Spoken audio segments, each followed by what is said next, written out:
하게 한번 마스크 때문에 잘 보이진 않지만 한번 활짝 웃어주시면은 저에게 큰 힘이 되겠습니다. 실수가 많고 감사합니다. 우리 박구남 장로님 저를 위해서 크게 웃어주셔서 감사합니다. 제 실수가 많고 죄에서 자유롭지 못한 저의 모습을 가리우시고 주님께서 저를 통해서 전달하시고자 하는 말씀을 잘 전달할 수 있도록 우리 모두의 생각과 입술을 주관하여 주시기를 기도하며 주님께서 주시고자 하는 메시지를 잘 깨달을 수 있는 지혜 주시기를 함께 기도하며 말씀을 시작하겠습니다. 오늘의 제목은 어찌하여 무서워하느냐. 요즘 무서워해봤던 여러분들 경험이 있으신가요? 자, 무서웠던 경험.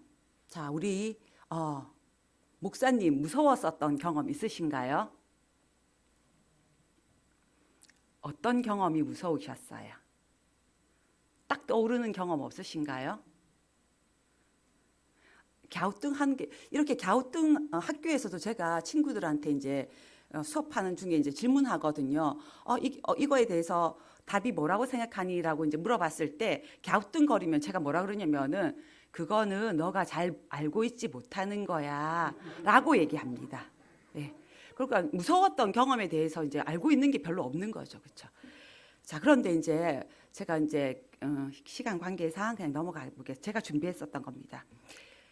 우리가 무서웠던 경험들이 많이 있습니다. 그렇죠? 살아오면서 지금 뭐 목사님이 제가 갑자기 질문했기 때문에 이렇게 답할 수 없었지만 이렇게 되돌아보면은 무서웠던 어렸을 때 막 혼자 집에 남았을 때 막 이렇게 엄마도가 빨리 오지 않을까 막 무서웠던 경험들. 그 다음에 또 이렇게 첫 번째 그림에 보면은 막 돈 갚을 날짜가 막 다가오는데 돈이 없어요. 저는 이런 경험을 해봤거든요. 아빠가 이제 중3 때까지는 그냥 평범하게 잘 살았었어요. 그런데 아빠 사업이 망하면서 정말 그 돈을 그 이자를 갚아야 되는 날들은 너무너무 빨리 와가지고 그때마다 부모님들이 싸우시고 그랬었던 경험이 있어요. 그렇게 이렇게 빚 갚아야 되는 것, 날짜들이 다가오는 거. 그 다음에 또 제가 이제 지난 겨울 방학 때 제가 그 건강검진을 했어요. 제가 이번에 학교를 옮겼는데 옮기기 전에 이제 이때까지 한 번도 이렇게 정밀한 건강검진을 받아본 적이 없었거든요. 그래서 이번에 이제 좀 건강검진을 좀 어디가 막 계속 주변에 이제 아픈 사람들이 많이 생기고 친구들 중에도 아픈 사람들이 생기고 이러다 보니까 괜히 친구가 허리가 안 좋다 이렇게 하면은 저도 허리가 좀 안 좋은 것 같아요. 그리고 가슴이 좀 이상하고 막 심장이 좀 이렇게 부정맥인 것 같다. 그 얘기 들으면 저도 그런 것 같고 그래서 제가 이번에는 겨울방학 때 좀 이제 치밀한 좀 더 체계적인 그런 건강검진을 받아봐야겠다라고 생각했어요. 근데 건강검진 결과가 나오기 전까지 너무너무 두려웠어요. 그렇게 막 아팠던 그런 곳들이 계속 더 아파오는 것 같고 그랬는데 이상하게도 건강검진 결과가 괜찮다라고 의사 선생님이 딱 얘기하는 그 순간 모든 것이 다 나아졌어요. 참 신기하죠. 그 다음에 또 어떤 중요한 발표가 있을 때 막 두렵고 내가 발표를 잘 못할까 봐 중요한 계약을 내가 이 발표를 통해서 얻어질 수도 있는데 내가 발표를 잘 못해서 이 계약이 깨지면 어떡하지? 그런 두려움들이 있어요. 그렇죠? 그런데 이 두려움들 중에서 가장 큰 두려움은 뭘까요? 여러분들이 요즘 가장 큰 두려움은 뭡니까? 제 끝에 있는 그림에 있는 저거 신속 항원 검사하는 거잖아요. 그렇죠? 저도 저거 2번 해봤거든요. 해봤는데 그거 해가지고 그 기다릴 동안에는 막 정말 코로나 증상이 나에게 막 있는 것 같아요. 막 왠지 목도 따갑고 막 머리도 아픈 것 같고 그래서 저게 막 처음에는 줄이 2개가 이렇게 생기더라고요. 그 다음에 이제 서서히 하나가 없어지면서 하나가 진하게 되더라고요. 그러면 음성인 거예요. 그런데 막 되게 막 그것을 기다리는 동안에 되게 두려웠어요. 내가 혹시 코로나가 걸린 게 아닐까. 그런 마음이 들었어요. 요즘 가장 핫한 뉴스는 뭐니 해도 대선과 코로나 변이인 오미크론입니다. 그래서 누가 대권을 잡느냐에 따라서 두려워할 사람들이 또 많이 생길 것 같아요. 그렇죠? 그리고 일일 확진자가 울산에만 어제 3,532명이 나왔습니다. 그리고 전국적으로는 17만 명이 넘는 상황입니다. 전국적으로 아니 세계적으로 아주 위험한 상황에 저희들은 처해 있습니다. 그래서 사람들은 두려워합니다. 내가 혹시 코로나에 걸리지 않을까? 그리고 그 코로나로 인해서 내가 죽지 않을까 걱정합니다. 자, 코로나가 처음에 발생했을 때는 질병에 대한 불안과 우울, 고립감, 무기력감을 가져오는 코로나 블루였습니다. 그리고는 코로나가 장기화되면서 억울함, 울분, 소상공인들의 아주 레스토랑을 근사하게 차려놨는데 손님이 오지 않으니까 그 분노, 그 다음에 신경질, 감정 조절에 실패하고 폭력성을 드러내는 코로나 레드의 상황, 코로나 레드의 상황에 관한 뉴스들은 우리가 쉽게 접할 수 있습니다. 식당이나 길거리에서 언어폭력을 퍼붓거나 업소 직원이 마스크를 써달라고 요청하는 것에 대해서 폭력을 휘두르는 사람들의 뉴스는 우리가 쉽게 찾아볼 수 있습니다. 그런 코로나, 제가 레드 위에 거를 복사해가지고 붙이면서 레드로 안 고쳤네요. 코로나 레드 가운데는 코로나 레드예요. 코로나 레드에서는 이런 증상들이 나타나면서 코로나 레드가 또 장기화되니까 이제는 사람들이 절망하기 시작했습니다. 절망하고 좌절하고 암담하고 공허함을 동반한 코로나 블랙의 상황에 사람들은 이르게 되었습니다. 그래서 사람들은 끝내 삶을 비관하고 극단적인 선택을 하는 죽음을 선택하기도 합니다. 그런 상황에 그런 시대에 우리는 지금 살아가고 있습니다. 자, 그러면은 오늘 본문 말씀을 한번 같이, 제가 오늘 제목이 어찌하여 두려워하느냐입니다. 제가 오늘 선택한 본문 말씀은 마태복음 8장 23절에서 27절까지의 말씀입니다. 다 같이 한번 읽어보겠습니다. 시작. 배에 오르심에 제자들이 쫓았더니 바다에 큰 노을이 일어나 물결이 배에 덮이게 되었을 때 예수는 주무시는지라. 그 제자들이 나와 깨우며 가로되 주여 구원하소서 우리가 죽겠나이다. 예, 다음 같이 읽어보겠습니다. 예수께서 이르시되 어찌하여 무서워하느냐. 믿음이 적은 자들아 하시고 곧 일어나사 바람과 바다를 꾸짖으신데 아주 잔잔하게 되거늘. 네, 감사합니다. 26절까지 하겠습니다. 네. 자, 제가 이제 이 말씀을 준비하면서 죽음 중에서도 두려움 가운데서도 가장 큰 두려움은 무엇일까를 생각해 봤어요. 사람들이 가장 무서워하는 두려움은 죽음에 대한 공포입니다. 이 제자들도 지금 이 상황에서 죽음을 앞에 큰 파도 앞에서 죽음의 직전에 있게 된 것입니다. 그렇기 때문에 그들은 아주 큰 공포에 휩싸이게 되었습니다. 자, 그러면은 이야기의 배경을 한번 살펴볼까요? 이 사건의 배경은 시간적으로는 예수님께서 공생애를 하시는 중에 여러 가지 기적을 베푸시고 말씀을 전한 후 몹시 피곤한 저녁이었습니다. 공간적으로는 갈릴리 호수 서쪽에서 게네사렛 동부 해변으로 배를 타고 이동하는 중이었습니다. 자, 그러면은 제자들의 상황은 어땠을까요? 처음에 제자들이 갈릴리 호수에서 배를 타고 떠나는 시점에서는 호수는 아주 잔잔했습니다. 하루 종일 예수님께서는 그날 아주 다사다난한 일들을 하셨는데요. 예수님 생애 중에서 갈릴리 바닷가에서 자신의 사업에 대해서 이야기하셨습니다. 씨 뿌리는 자의 비유에 대해서 말씀하셨고요. 겨자씨의 생장과 가루 서말 속에 넣어 누룩의 영양에 대한 비유들을 해주셨습니다. 그리고 의인과 악인이 최후에까지 같이 있다가 끝에 가서는 분리가 일어날 것을 곡식과 가라지의 비유로 말씀해 주셨습니다. 이렇게 사람들을 하루 종일 가르치시고 그 다음에 또 치료를 하셨습니다. 치료를 하시느라고 예수님께서는 음식을 잡수시거나 쉬실 여가도 없이 하루 종일을 보냈습니다. 그것만 해도 예수님께서는 피곤하실 텐데 항상 따라다니는 사람들이 있었죠. 예수님에게. 누구였나요? 바리새인들이었습니다.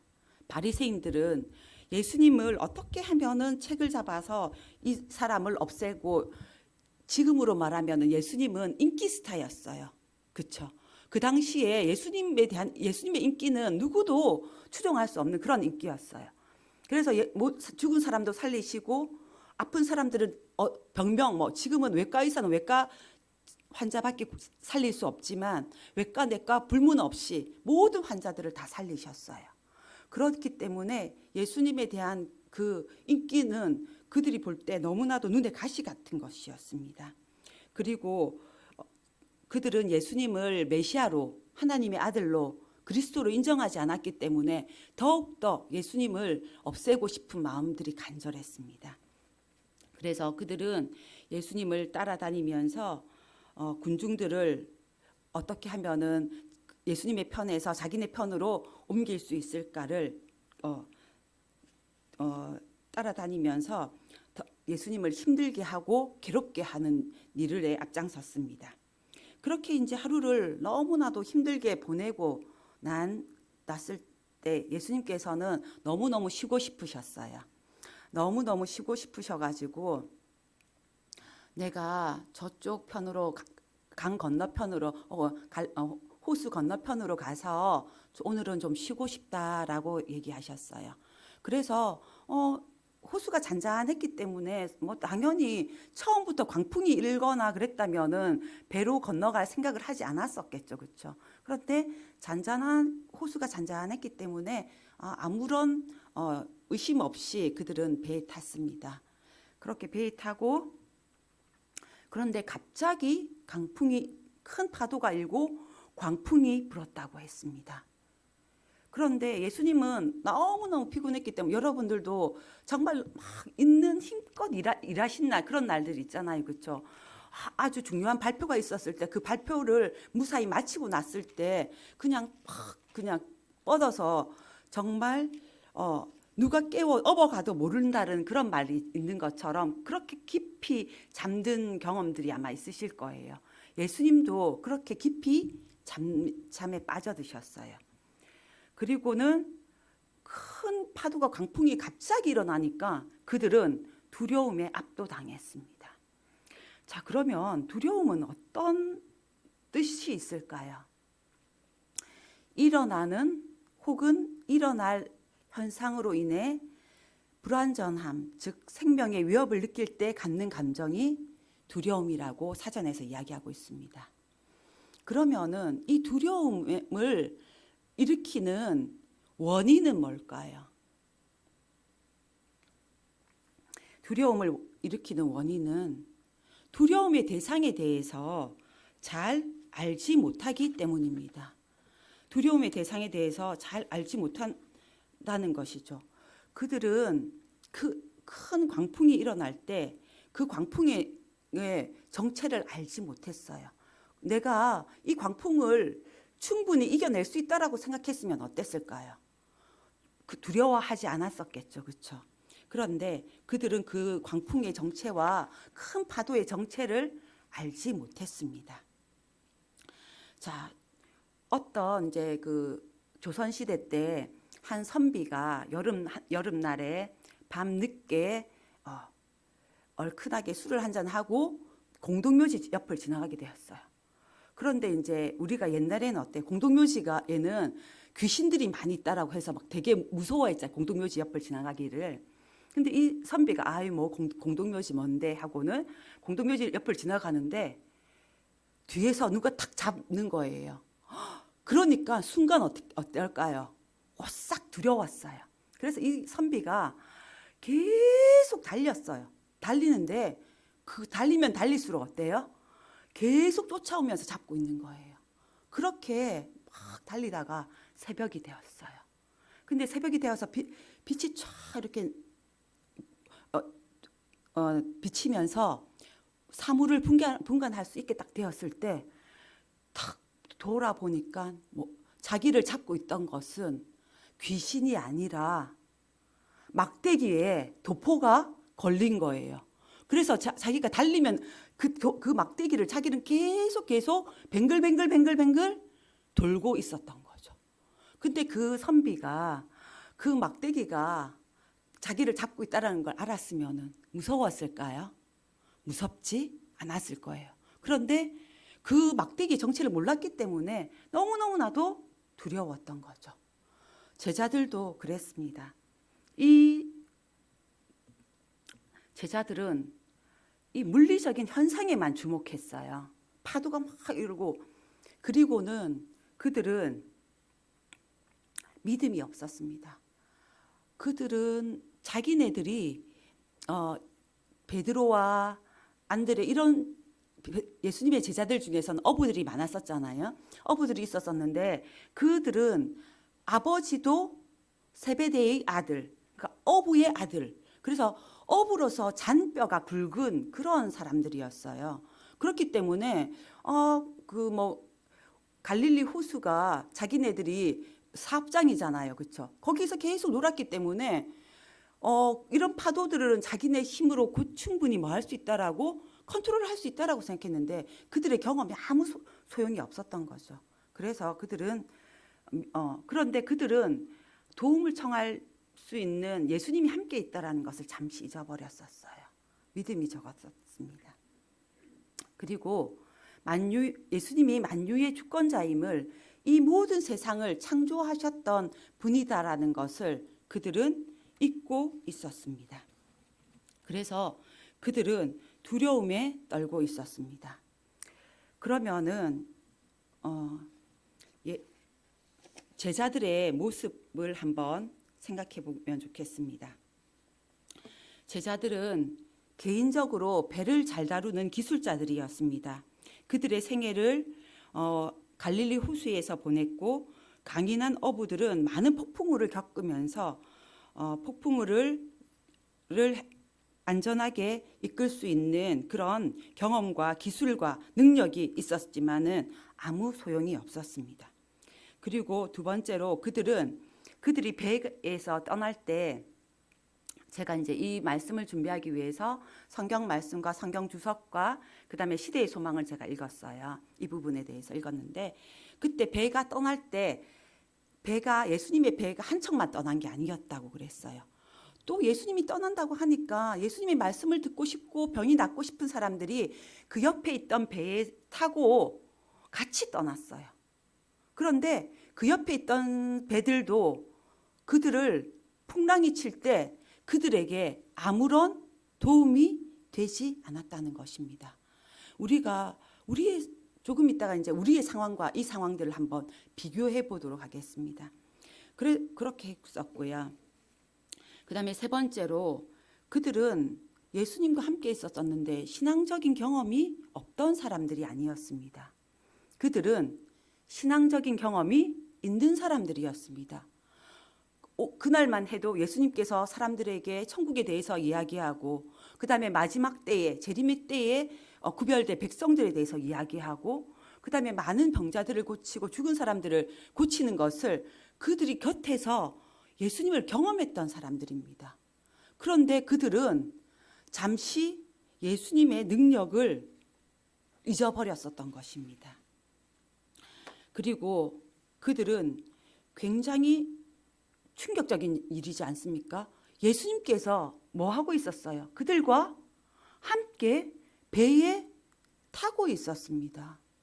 죽은 사람도 살리시는 예수님께서 이 세상을 창조하셨던 예수님께서 바다와 파도를 잠잠하게 하실 수 있는 능력이 있다라는 것을 그들은 믿지 못하고 있었습니다.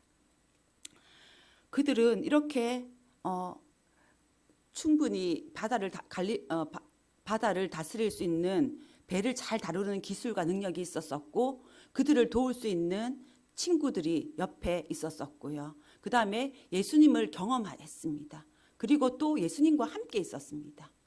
그런데도 불구하고 그들은 아무것도 보지 않고 단지 큰 파도와 광풍에만 집중했습니다. 그래서 예언의 시대의 소망의 말씀에 그들이 예수님을 불렀어요. 예수님, 주님, 주님 하고 불렀는데 예수님께서 너무나도 깊게 잠드셔서 파도 소리와 천둥 번개 소리에 그 소리를 삼켜버렸다 그랬어요. 그래서 예수님께서 그 소리를 듣지 못하셨어요. 그러니까 이 사람들은, 제자들은 더욱더 절박해진 거예요. 이제는 우리는 어떻게 되겠다? 죽게 되었구나 라고 생각했어요. 근데 그때에 번개가 번쩍 쳤어요. 번개가 번쩍 친 때 예수님께서 고나게 잠들어 있는 모습을 보게 된 거예요. 그래서 예수님의 위치를 파악하고 그들이 예수님을 깨웠어요. 예수님을 깨웠습니다. 그때 이제 뭐라 그랬냐면은 비명을 소리로 질렀어요.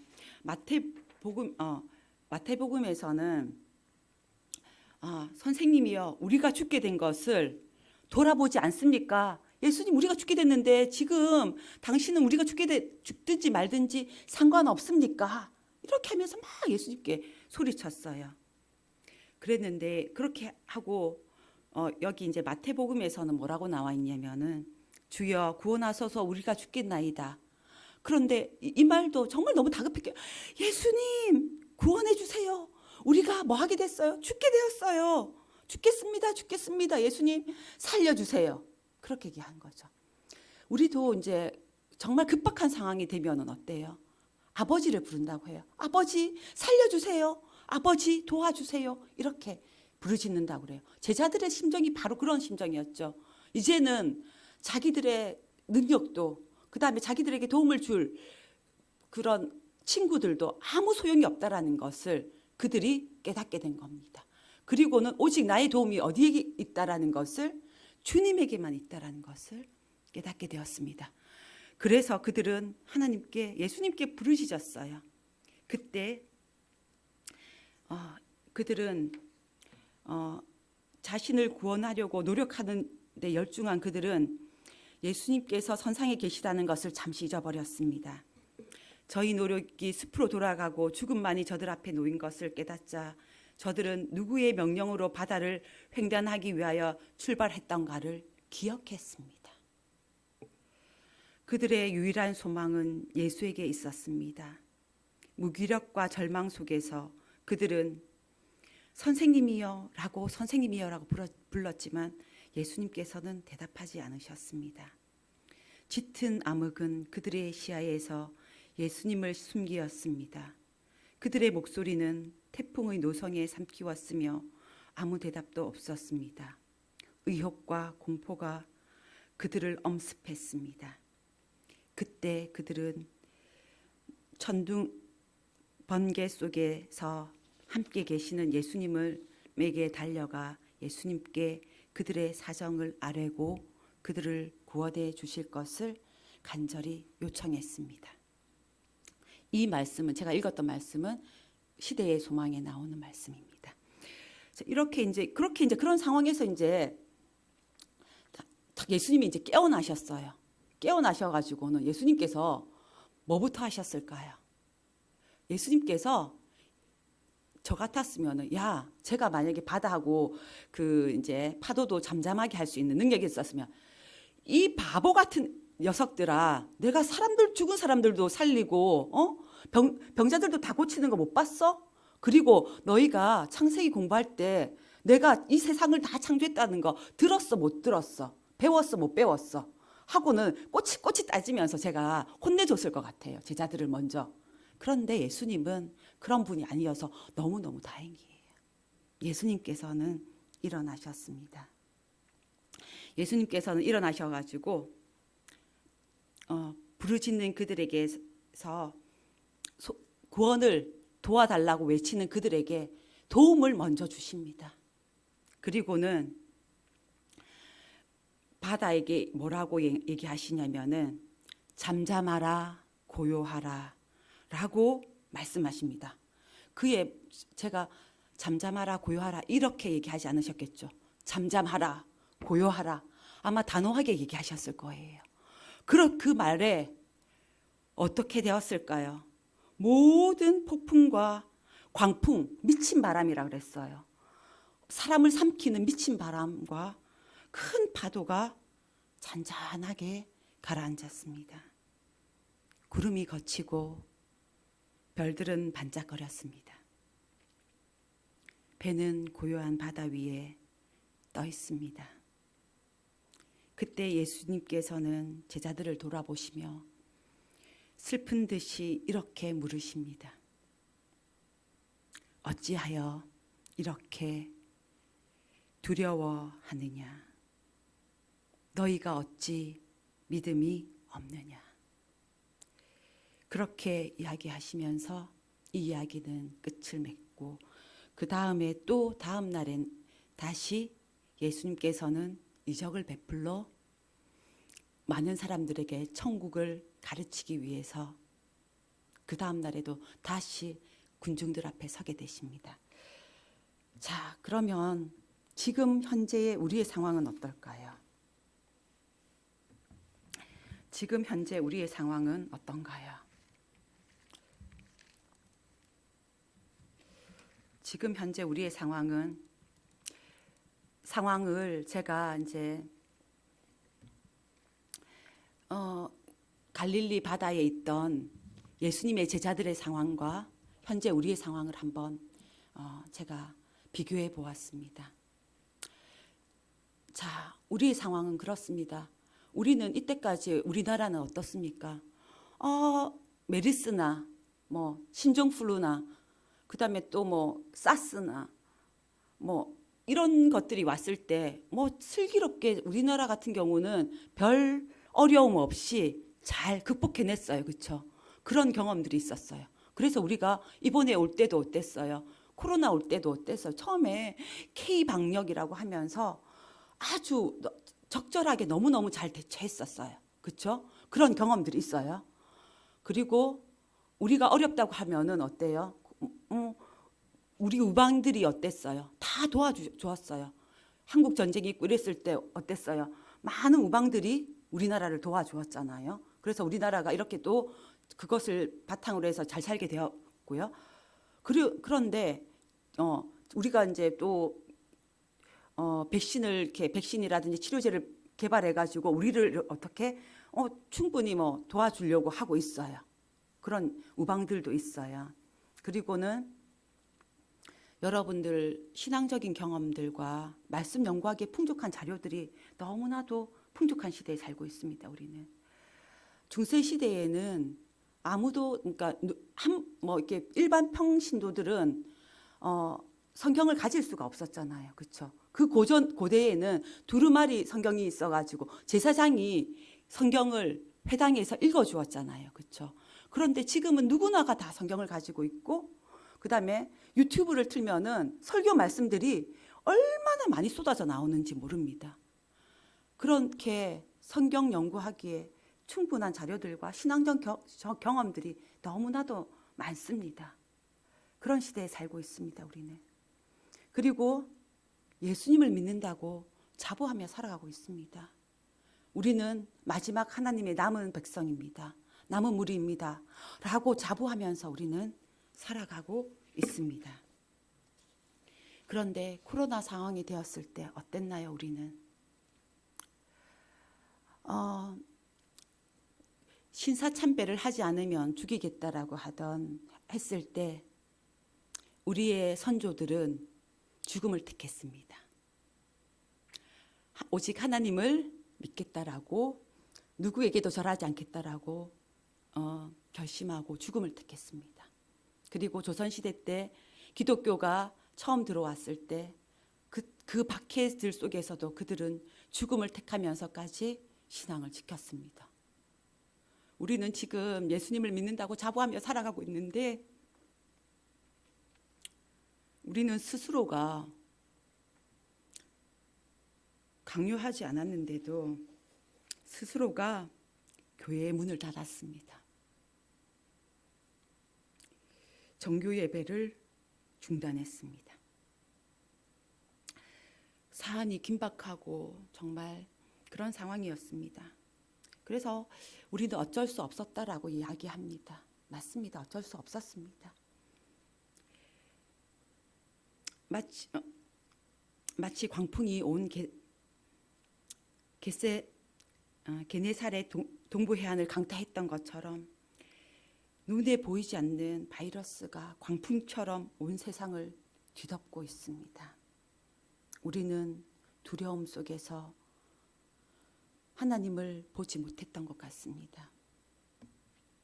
우리와 함께 계시는 예수님을 보지 못했던 것 같습니다. 자, 그러면 예수님의 제자들이 두려움을 몰아내기 위해서 어떤 노력을 했는지 한번 살펴보고 우리가 이 어려운 코로나 상황을 어떻게 극복해야 할 수 있을지를 한번 살펴보도록 하겠습니다. 예수님의 제자들이 한 일은 이것이었습니다. 주무시는 예수님을 깨웠습니다. 그리고 자신의 사정을 이야기했습니다. 길게 얘기하지 않았죠. 구원해 달라고 얘기했습니다. 그렇게 하였을 때 예수님께서는 제자들이 깨울 때 일어나셨습니다. 바람과 파도도 천둥과 번개도 예수님의 잠을 깨우지 못했습니다. 그런데 제자들의 부르짖음에 예수님께서 반응하셨습니다. 오직 예수님께서 반응하시는 것은 믿는 성도들의 부르짖음입니다. 그리고 우리가 부르짖을 때 살려달라고 예수님, 우리가 지금 죽게 되었습니다. 오로지 우리를 살릴 수 있는 분이 주님이 뿐임을 저희들이 믿습니다. 주님 살려주세요.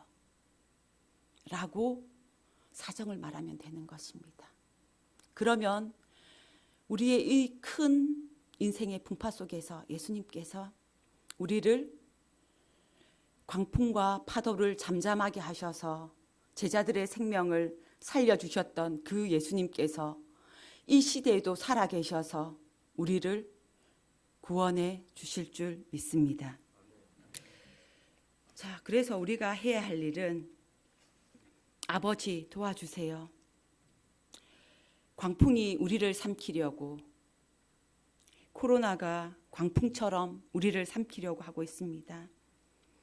오늘 이 시대에도 살아계신 주님께서 저희들이 주님의 이름을 부를 때에 응답하여 주실 것을 믿습니다. 라고 아버지를 부르기만 하면 됩니다. 자, 그러면은 우리가 두려움을 이겨내고 난 사람들은 어떻게 했나요? 그 다음날 제자들과 예수님은 다시 사명의 자리에 섰습니다. 두려움을 평화로 이겨내고 낸 우리가 할 일은 이제 모든 사람들이 이제 예측하기를 이제 바이러스의 끝단계가 왔다라고 얘기합니다. 처음에는 강하지만 전파력은 약하다가 끝에 바이러스가 사멸에 갈 때는 전파력은 아주 강해지는데 치명률은 낮아진다라고 합니다. 그래서 지금은 모든 이제 석학들이 이제 코로나의 마지막 단계, 사멸 단계다라고 얘기하고 있습니다. 그렇다면 우리가 이제 이 두려움을 극복해냈습니다. 그렇다면 우리가 할 일은 다시 사명의 자리에 서는 것입니다. 우리의 있는 모습 그대로 주님께 나아가면 됩니다. 그리고 주님께 우리의 사정을 이야기하고 어떤 상황에서도 우리를 지켜주신다는 그 믿음으로 굳게 다시 사명의 자리에 서면 되는 것입니다. 두려움을 평안으로 채우시는 주님과 함께 우리는 새로운 출발을 하면 되는 것입니다. 뉴 스타트. 뉴 스타트 한번 새롭게 시작해 보지 않겠습니까? 새로운 출발입니다. 저희 교회에서 4월 15일부터 양일권 박사님을 모시고 뉴스타트로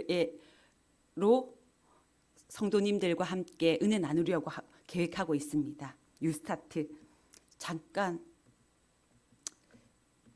어떻게 출발하면 될까요? 뉴스타트. 뉴스타트라는 것은 새로운 출발인데요. 그냥 이전 생활의 연장선상에서의 재출발이 아닙니다. 이전 세상적인 습성을 버리는 것입니다. 세상의 성공을 향한 목적에서 떠나는 것입니다. 바다에 나가서 고기를 많이 잡는 것, 그거 우리가 버려야겠습니다. 세상에 고기를 많이 잡는 것이 아니라 하나님께서 우리에게 주신 사명, 사람 낚는 어부가 되라고 하신 그 사명을 우리는 감당해야 할 것입니다. 주님의 뜻 가운데 새롭게 출발해야 합시다. 그래서 하나님께서 우리에게 건강하게 살아갈 수 있는, 주님의 사명을 잘 감당할 수 있는 8가지 건강 플랜을 주셨습니다. Nutrition, Exercise, Water, Sunlight, Temperance, Air, Rest, Trust in God. 영양, 운동, 물, 햇빛, 절제, 공기, 휴식, 하나님에 대한 신뢰. 이것에 영어 첫 글자를 따서 뉴스타트가 되었습니다. 자, 그러면 우리가 이제 뉴스타트 새로운 출발 시작하려고 하는데요. 그러면 무엇부터 시작해야 할까요? 믿지 않는 사람들은 그렇죠. 식습관도 바꿔야 되고 운동도 해야 되고 그렇습니다.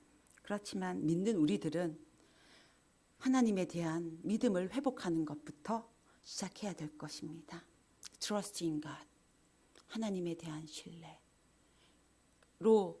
시작할 때 모든 8가지의 플랜들은 다 쉽게 충족될 수 있을 거라고 믿습니다. 예수께서 가라사대 따라 내 믿음이 너를 구원하였으니 평안히 가라. 내 병에서 놓여 건강할지어다. 마가복음에서 말씀하고 계십니다. 우리가 믿음이 먼저 될 때 하나님께서 뭐 하게 해주신다고요? 육체적인 건강도 허락해 주시겠다라고 얘기하셨습니다. 자, 빌립보서 4장 6절 7절 말씀. 제가 요즘 계속 작년 12월 성경 통독하면서 이제 읽었던 말씀 중에 너무나도 마음에 와닿아서 계속 묵상하고 있는 말씀인데요. 다 같이 한번 읽어보겠습니다. 염려하지 말고를 두려워하지 말고라고 바꿔서 한번 읽어보겠습니다. 시작. 아무것도 두려워하지 말고 다만 모든 일에 기도와 간구로 너희 구할 것을 감사함으로 하나님께 아뢰라. 그리하면 모든 지각에 뛰어난 하나님의 평강이 그리스도 예수 안에서 너희 마음과 생각을 지키시리라. 아멘. 아멘. 그렇습니다. 우리는 두려워할 것이 없습니다. 왜냐하면은 우리는 우리 눈앞에 있는 파도밖에 볼 수 없지만 예수님께서는 모든 지각에 뛰어나십니다. 그래서 그 파도 속에서 누구를 만나게 해주시냐면은 예수님을 만나게 해주셨던 것처럼 모든 지각에 뛰어난 하나님의 평강이 누구 안에서? 예수 그리스도 안에서 우리 마음과 생각을 지켜주실 거라고 하셨습니다. 그렇기 때문에 우리는 그냥 믿고 기도와 간구로 감사하며 하나님께 아뢰면 됩니다. 자, 그러면 마지막으로 이제 성경 구절 한 구절 말씀. 이금년 집사님이 수술실에 들어가기 전에 이 말씀이 큰 위로가 되었다라고 합니다. 어쩌면 수술실에 들어갈 때는 다들 수술이 잘못되어서 죽어도 괜찮다라고 사인하고 들어가지 않아요. 큰 수술을 할 때는. 그런데도 우리가 이 말씀으로 큰 위로가 되었다고 합니다. 다 같이 한번 읽어보겠습니다. 시작. 두려워하지 말라. 내가 너와 함께 함이라. 놀라지 말라. 나는 내 하나님이 됨이라. 내가 너를 굳세게 하리라. 참으로 너를 도와주리라. 참으로 나의 의로운 오른손으로 너를 붙들리라. 주님의 오른손이 우리를 붙들고 있습니다. 그런데 우리가 두려울 것이 무엇이겠습니까? 자, 주님의 두려움에서, 세상의 두려움에서 주님의 평안으로 다 같이 뉴스타트 하겠습니다. 자, 건강기별은 하나님을 만나는 통로입니다. 그래서 우리가 이번 전도회를 통해서 세상의 두려움에서 벗어나 주님의 평안으로 새 출발하는 세울산 교회 성도님들이 되셔서 주님 오시는 그날 공중에서 주님을 만나는 우리 모든 재림 성도들이 되기를 간절히 바라면서 말씀을 마치겠습니다.